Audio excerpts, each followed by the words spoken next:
एक digital platform जिसने गांव के रिक्शे वाले से लेकर कस्बे के किराना दुकानदार तक को बीमा खरीदने का रास्ता आसान किया, जिसने प्रीमियम जमा करने के पुराने बिचौलिया तंत्र में सेंध मारी, जिसने बड़े बड़े एजेंट नेटवर्क और कंपनियों के बने बनाए डर और लूट के खेल को सीधी चुनौती दी, वही आज रेगुलेटरी गिलोटिन के नीचे है। पॉलिसी बाजार ने भले मुनाफे के लिए कई गलतियां की हों, पर यह भी सच है कि उसने उस ताले को तोड़ा जिसमें वर्षों से बीमा कंपनियां और उनका एजेंट तंत्र गरीब और मध्यम वर्ग की पहुंच से सुरक्षा का अधिकार छीनकर बैठे थे। IRDAI का 5 करोड़ का जुर्माना और सख्त चेतावनी सिर्फ नियम उल्लंघन की सजा है या फिर उस ताकत को कुचलने का तरीका जो पुराने नेटवर्क के मुनाफे में सेंध लगा रही थी?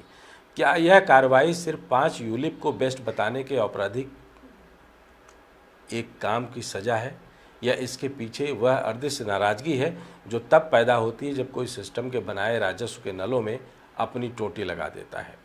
सवाल यह भी है कि इतने साल रेगुलेटर की आंखों पर पट्टी क्यों बंधी रही और अब अचानक तलवार क्यों चली? क्या वजह सिर्फ ग्राहक हित है या फिर बाजार के पावर बैलेंस को फिर से पुराने हाथों में लौटाने की कोशिश? यह कहानी सिर्फ एक कंपनी के जुर्म की नहीं, बल्कि उस अदृश्य खींचतान की है जिसमें डिजिटल पहुंच और पारंपरिक तंत्र आमने सामने हैं और दांव पर सिर्फ पॉलिसियां नहीं, बीमा के पूरे लोकतंत्रीकरण का सपना है।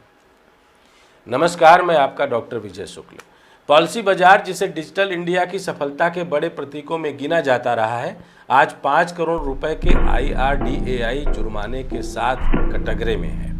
आरोप ग्राहकों को गुमराह करना, खास प्रोडक्ट को बेस्ट बताकर बेचना और प्रीमियम की रकम बीमा कंपनियों को तय समय पर ना भेजना। 77,033 पॉलिसियों की रकम 3 दिन से ज़्यादा रोकी गई। 8,971 पॉलिसियों का पैसा 5 से 24 दिन तक अटका रहा और 67 मामलों में तो रकम 30 दिन से भी ज़्यादा देर से भेजी गई। बीमा अधिनियम 1938 के साफ नियम है कि प्रीमियम 3 कार्य दिवस में बीमा कंपनी तक पहुंचना चाहिए। यहाँ नियम तोड़े गए, लेकिन यहाँ पहला सवाल खड़ा होता है कि IRDAI कहाँ था इतने साल? पॉलिसी बाजार का बिजनेस मॉडल कई रातों रात नहीं बना। यह रैंकिंग, यह बेस्ट प्रोडक्ट का टैग, यह आक्रामक डिजिटल विज्ञापन सालों से चल रहे हैं। अगर यह गैर कानूनी और ग्राहक के साथ धोखा है तो कल भी था और क्यों अब? जिन 5 प्रोडक्ट्स को टॉप रैंकिंग दी गई वे सभी यूलिप थे और दिलचस्प बात यह कि ये पांचों बड़े घरेलू विदेशी संयुक्त उपक्रमों के हैं।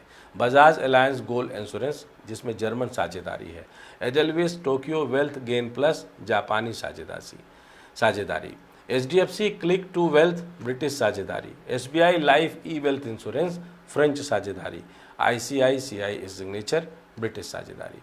यानी बेस्ट की मुहर उन्हीं कंपनियों के प्रोडक्ट्स पर लगी जिसमें विदेशी निवेश हैं और जिनके प्रीमियम टिकट साइज बड़े हैं। इस प्रमोशन से किसे सबसे ज़्यादा फायदा मिला? जाहिर है इन्हीं विदेशी साझेदारी वाले बीमाकर्ताओं को।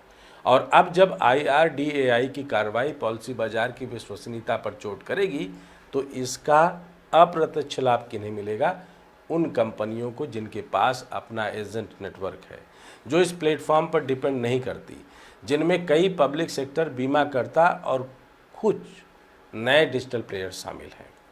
इससे एक और सवाल उठता है, क्या यह सिर्फ रेगुलेटरी एक्शन है या किसी कॉरपोरेट पावर प्ले का हिस्सा?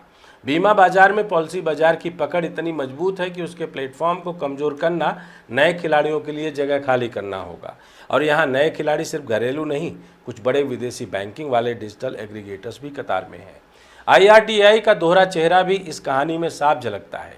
एक तरफ वह कहता है कि ग्राहक हित सर्वोपरि है, दूसरी तरफ इतने साल यह पूरी प्रैक्टिस खुली आंखों से देखता रहा। करोड़ों रुपए के प्रीमियम इस प्लेटफॉर्म से गुजरते रहे, बेस्ट टैग वाले प्रोडक्ट बिकते रहे, विदेशी घरेलू कंपनियां मुनाफा कमाती रहीं। लेकिन एक्शन तब आया जब या तो पॉलिटिकल हवाएं बदली या फिर बाजार में किसी को फायदा पहुंचाने का समय आया होगा। बीमा क्षेत्र में विदेशी निवेश को लेकर पिछले कुछ सालों में नियम ढीले हुए हैं। FDI लिमिट बढ़ी है और कई विदेशी बीमाकर्ता अब सीधे भारतीय बाजारों में आ रहे हैं। ऐसे में अगर कोई बड़ा घरेलू प्लेटफॉर्म कमजोर होता है तो विदेशी निवेश के साथ आने वाले नए नए डिजिटल सेल्स नेटवर्क के लिए दरवाजे खुलते हैं। कुल मिलाकर पॉलिसी बाजार पर यह 5 करोड़ का जुर्माना सिर्फ एक कंपनी की गलती की सजा नहीं दिखता, यह भारतीय बीमा बाजार के पावर बैलेंस को हिलाने वाला कदम भी है। और यहाँ सबसे बड़ा सवाल यह नहीं कि पॉलिसी बाजार ने क्या किया, बल्कि यह है कि इतने साल रेगुलेटर ने कुछ क्यों नहीं किया और अब अचानक इतनी तेजी क्यों आई? अगर यह सिर्फ शिकायत पर हुआ तो फिर शिकायत कहाँ से आई? अगर यह सिस्टम के ऑडिट में आया तो ऑडिट इतने साल क्यों नहीं हुआ? और अगर यह किसी दबाव या बाजार पुनर्संरचना का हिस्सा है तो क्या हमें यह मान लेना चाहिए कि भारतीय बीमा का खेल अब सिर्फ पॉलिसियों और प्रीमियम का नहीं बल्कि बाजार में जगह हथियाने की राजनीति का भी है? जय हिंद, जय भारत।